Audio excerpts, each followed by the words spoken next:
For several hundred years, all the people of Earth have been trapped beneath the surface of the planet.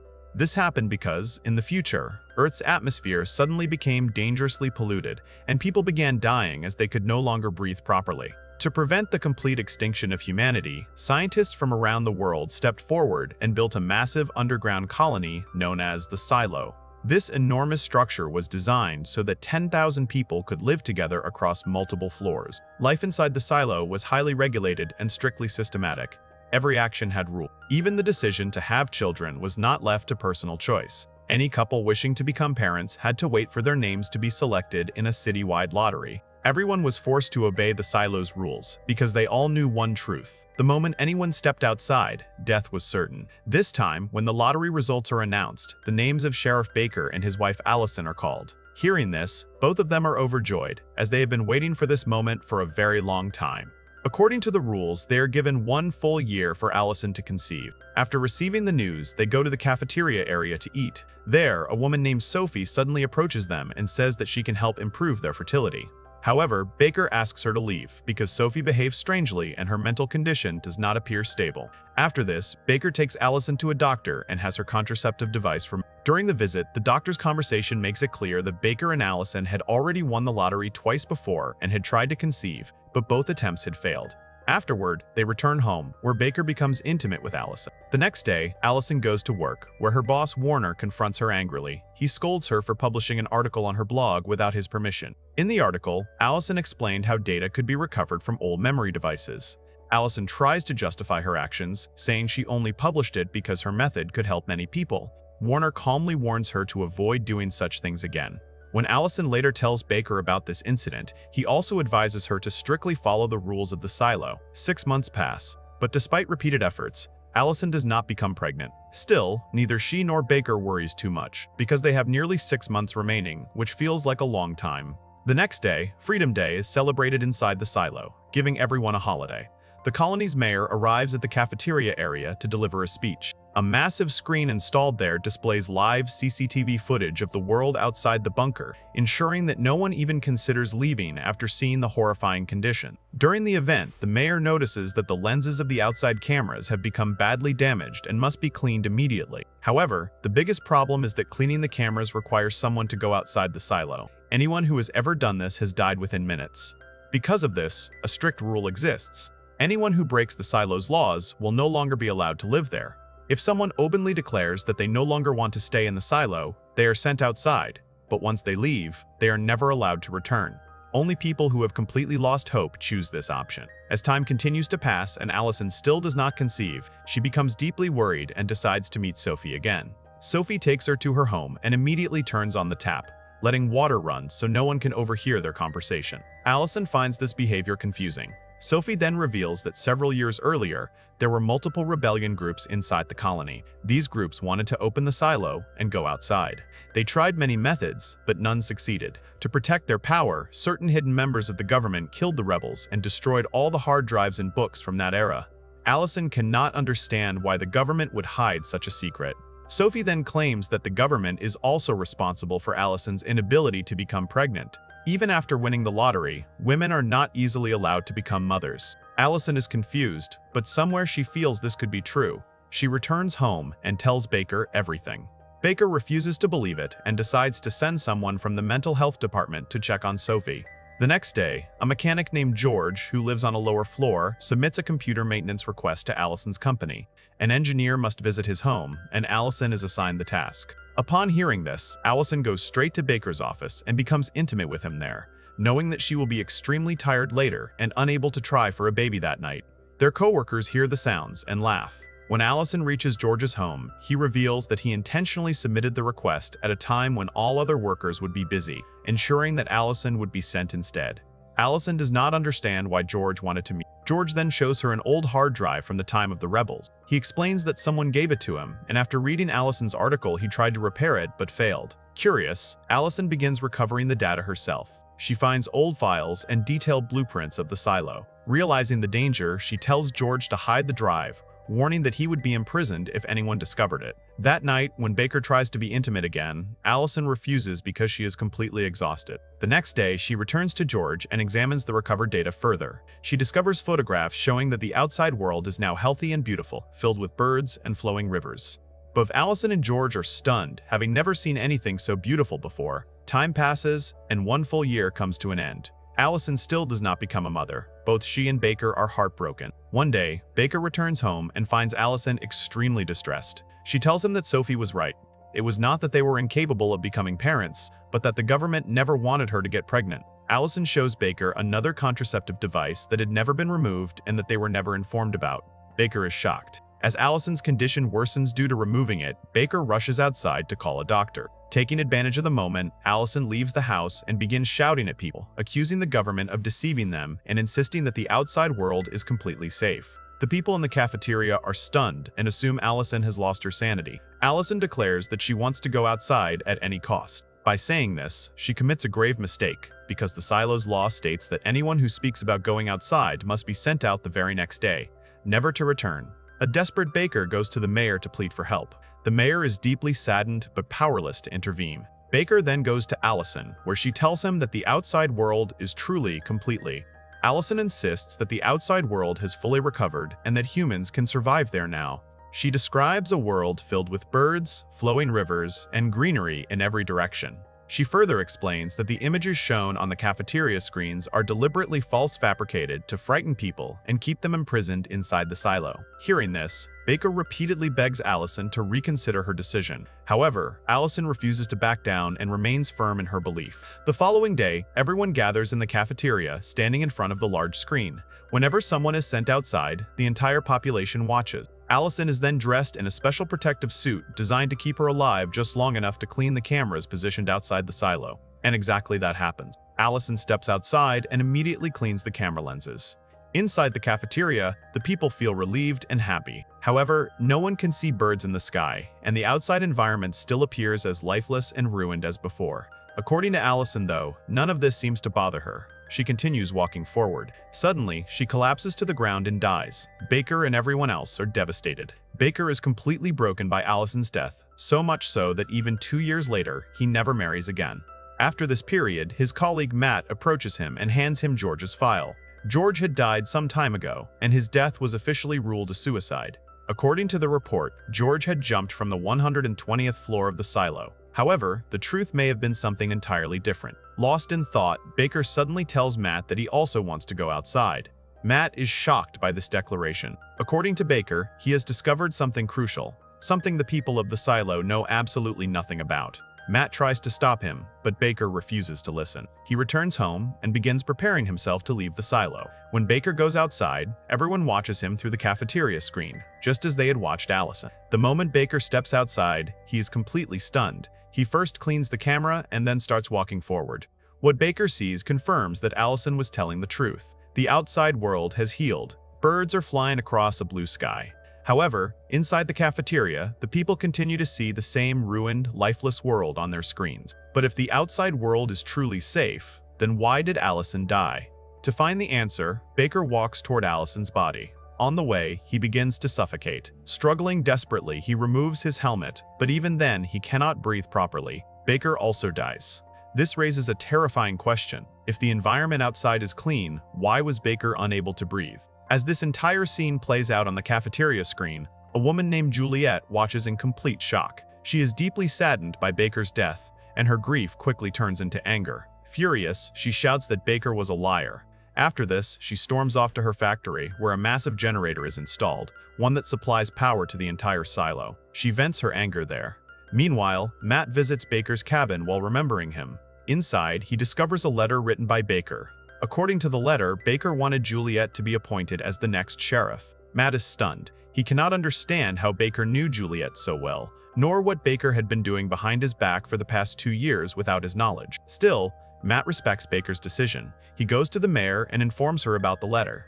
The mayor is equally shocked because she believed Matt himself should have become the next sheriff. He had worked closely with Baker from the beginning and possessed the most knowledge about the silo after him. However, Matt refuses the position, believing he is too old. This leaves the mayor deeply troubled. A new sheriff must be appointed quickly. Otherwise, small groups could begin forming within the city and potentially rebel against the government. The mayor remains unsure whether appointing Juliet is the right decision. Unbeknownst to them, a woman named Martha, who lives on a lower floor, overhears the entire conversation. Martha works in a scrapyard where people discard unwanted items. She recycles these materials and turns them into useful objects. She is also the one who taught Juliet everything she knows about engineering.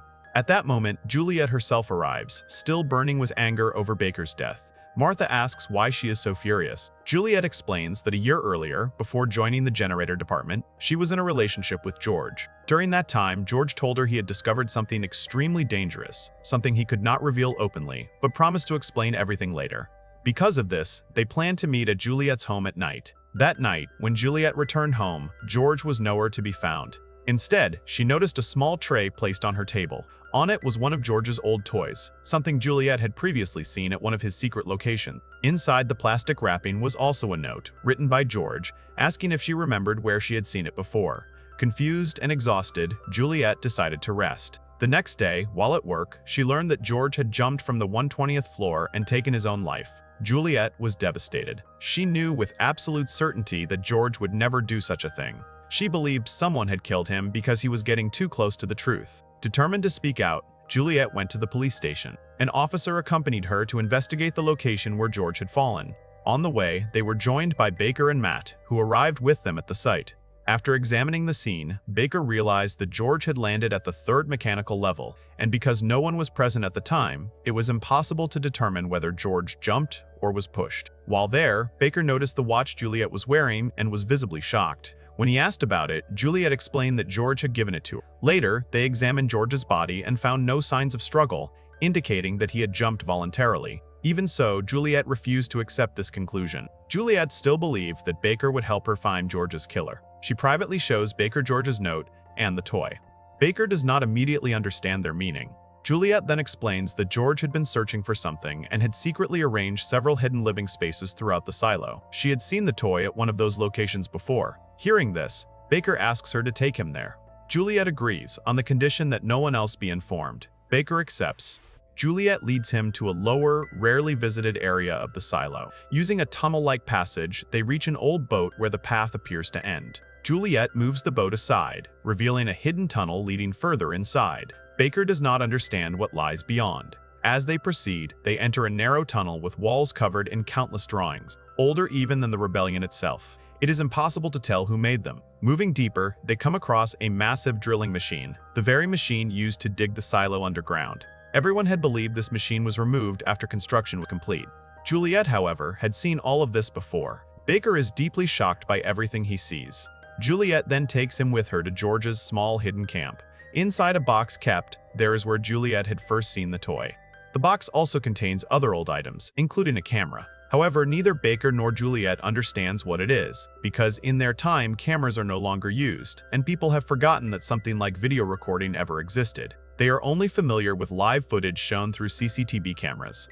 Even after examining the items inside the box, Juliet still cannot understand why George wanted her to come to this place.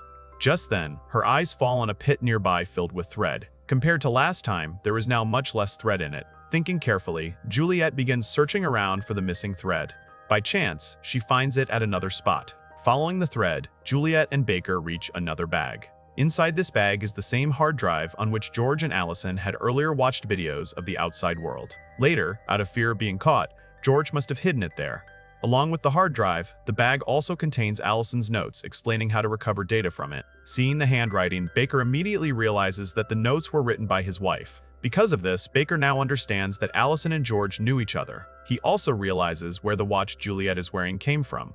That watch was originally given by Baker to Allison. Allison must have given it to George in exchange for some information, since George had a strong fascination with old objects. Later, George must have passed that watch on to Juliet. Somewhere along the line, Allison's death may also be connected to this very hard drive. For this reason, Baker decides to investigate both the hard drive and George's death. However, he tells Juliet to stay away from the matter. Baker lives on one of the upper floors, while Juliet lives on a lower level. If they are seen meeting repeatedly, people could become suspicious, putting both of their lives in danger. Juliet agrees. Baker tells her that whenever he finds any major lead, he will contact her himself and inform her. Juliet accepts this. In the present time, This is exactly why Juliet had called Baker a liar, because Baker died without ever sending her any information. All Juliet remembers about George's death is that on the day he died, he was about to tell her something extremely dangerous. That day, George had only said one thing to her, that he had found what he was searching for. Juliet does not share this information with Martha either. Meanwhile, Matt and the mayor are still discussing who should become the next sheriff. Matt suggests a few other capable candidates. However, deep down, the mayor herself wants Juliet to be appointed sheriff. At that point, Matt tells her about Baker's final wish, that even if Juliet refuses to become sheriff, Baker still wanted his badge to be given to her. Because of this, the mayor decides to visit Juliet the next day. Before meeting her, however, the mayor wants to visit several people and gather their opinions on whether they want Juliet to become the next sheriff or not. At the same time, Juliet returns to George's tunnel hideout, lost in memories. She recalls a moment when George once told her that he had seen the silo's blueprints. According to him, what people believe to be the lowest level of the silo is not actually the deepest point. The silo goes even deeper, and at the very bottom there is a room that George wanted to find out more about, specifically what is inside it. Because of this, Juliet believes that George may have gone there. She ties a rope over a pit inside the tunnel and attempts to climb down. However, there is water below, and the people of the silo do not know how to swim. Frightened, Juliet climbs back up and returns to her room, where she drinks alcohol and breaks down crying. The next day, her friend Shirley comes to wake her up and tries to comfort her. Suddenly, they hear strange noises coming from near the generator area. Hearing this, Juliet rushes to the generator. There she discovers that it has malfunctioned. It is releasing an excessive amount of heat, and if it is not fixed, it could fail completely, causing serious problems for everyone in the silo. Juliet informs her boss, but he refuses to give permission to repair the generator. The task is extremely dangerous, and the biggest issue is that in the entire history of the silo, the generator has never been shut down. If it were turned off, people would panic. For this reason, he does not want to make such a major decision so quickly. Meanwhile, the mayor and Matt continue meeting different people to discuss Juliet. Initially, they plan to visit Judge Meadows, but along the way they change their plan for reasons they do not reveal. Instead, they go to speak with Warner. Warner does not want Juliet to become sheriff because she once worked in his office and stole from there. He suggests appointing another officer named Paul, whom he considers more capable. After taking Warner's opinion, the mayor and Matt leave. On their way, they meet many people who speak to them warmly. From their behavior, it becomes clear that the mayor is genuinely liked by the people and that she has managed the silo responsibly. The mayor then goes straight to the silo's hospital. There, she looks at newborn children and speaks with the doctor, asking his opinion about making Juliet the sheriff. The reason she asks him is that the doctor is Juliet's father. This means Juliet was born on an upper floor, where she could have lived a comfortable life. So why did she choose to move to the lower levels and live like a laborer? The truth is that Juliet had been fascinated by machines since childhood. At the age of 13, she left her father and moved to the lower floors to work in the mechanical department. Over time, she learned everything and eventually took responsibility for managing the generator. The doctor does not give any clear answer, because ever since Juliet left, she has not spoken to him for reasons unknown. Later, while Matt and the mayor are eating, a man named Robert from the Justice Department approaches them. He brings strawberries as a gift from Meadows and delivers her message that she wants Paul to be appointed as the next sheriff. The mayor shows no strong reaction. This is also why she chose not to visit Meadows earlier. In reality, the mayor wants to honor Baker's decision and appoint Juliet as sheriff. She is only consulting others so that people will already have an idea about Juliet becoming sheriff. Meanwhile, Juliet remains extremely troubled because of the generator malfunction. At that moment, the mayor and Matt arrive to meet her. They learn about the generator issue and see how distressed Juliet is. Somehow, Juliet manages to temporarily stabilize the generator.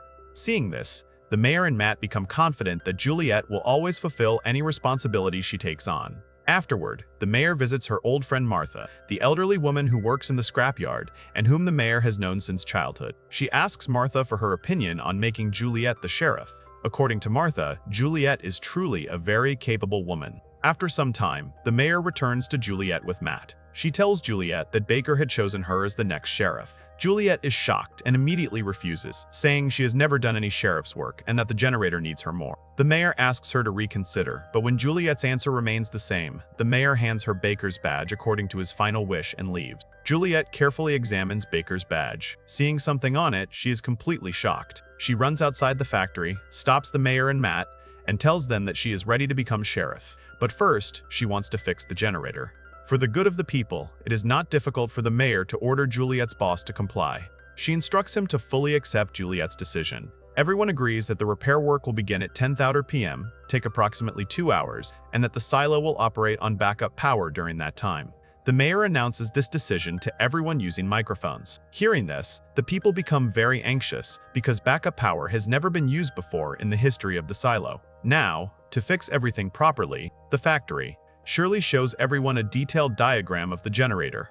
According to it, one specific part of the generator had bent because it had been running continuously for a very long time. Their task was to separate that damaged part from the generator, straighten it as quickly as possible, and then reinstall it. The generator operated on steam, which reached it through massive pipelines coming from deep beneath the silo. However, no one knew where that steam actually originated from because there was no written record anywhere about the people who had originally built the system. The biggest problem was that they could not stop the steam supply. If the generator was shut down, all the steam would be redirected into a buffer room. That buffer room could withstand steam pressure for only 1 hour. After that, it would explode. This meant they had only 1 hour to fix the generator, which realistically seemed almost impossible. But since there was no other option, Juliet agreed to take the risk. As soon as the clock struck 10:30, the main generator power was shut down and the backup power was turned on. During the power cut, the cafeteria screens briefly showed pleasant weather outside, clearly indicating that the people inside the silo were being deliberately shown a false environment. However, no one had discovered this truth yet. The residents of the silo were still terrified, praying that nothing terrible would happen to them. Meanwhile, Matt was sitting in his darkened home, taking advantage of the blackout to sketch a portrait of the woman he loved. That woman was none other than the mayor herself. Matt had liked her from the very beginning, but had never found the courage to express his feelings. By pure coincidence, the mayor arrived at his place at that very moment. She noticed the sketch and started talking to him. Gathering all his courage, Matt finally confessed everything to her. The mayor was genuinely touched and revealed that she liked him as well. This left Matt completely stunned with happiness. At the same time, Juliet and her team were desperately working to repair the generator, facing countless difficulties along the way. Somehow, Juliet managed to reach the damaged component with her teammates. After removing it, she immediately instructed them to straighten it out. But by then, a lot of time had already passed, and the pressure and heat inside the buffer room were rising rapidly. Realizing they still needed more time, Juliet quickly came up with a risky idea. She grabbed a high-pressure water pipe, went down into the buffer room, and started flooding it with water to cool down the environment. Fortunately, her plan worked. This bought the team enough time to repair the damaged part and reinstall it into the generator. As soon as the repair was completed, Shirley ran toward the buffer room entrance and pulled the pipe to get Juliet out. However, due to the large amount of water inside, Juliet was momentarily trapped, which terrified Shirley. Thankfully, Juliet managed to climb out safely moments later. Everyone was overwhelmed with relief and happiness. Since Juliet had promised to accept the position of sheriff after fixing the generator, she went one last time to meet Martha. She showed her the old camera. Martha was equally shocked, as she had never seen a camera before in her life. Juliet hugged Martha one final time and then headed upward. Matt and the mayor were also extremely happy at that moment. Just then, Warner arrived. He was clearly unhappy that the mayor had ignored his advice and appointed Juliet as sheriff. The mayor paid no attention to him, signed Juliet's appointment letter, and went to take a bath. Meanwhile, Juliet remembered the moment when she had received Baker's badge. On the back of that badge, the word truth was engraved. This was Baker's silent message that only by becoming sheriff could Juliet uncover the truth behind George's death. That was the real reason she had accepted the position. Shortly afterward, Juliet was urgently summoned to the mayor's house. When she arrived, she was completely shocked. Someone had poisoned the mayor, and she had died in the bathroom. Matt was utterly broken by this, as he had only just begun a relationship with her. Deep down, he felt that the poison might actually have been intended for him. The mystery only grows deeper, as shocking questions remain unanswered. Who poisoned the mayor? And was the real target Matt or someone else entirely? Could Warner be involved? And will Juliet finally uncover the truth behind George's death? All these answers are coming in the next part, so make sure to stay tuned. Until then, hit the like button and help us reach 1,000 likes. And don't forget to watch the video on the right. A gripping story inspired by the 2019 coronavirus. See you in the next video.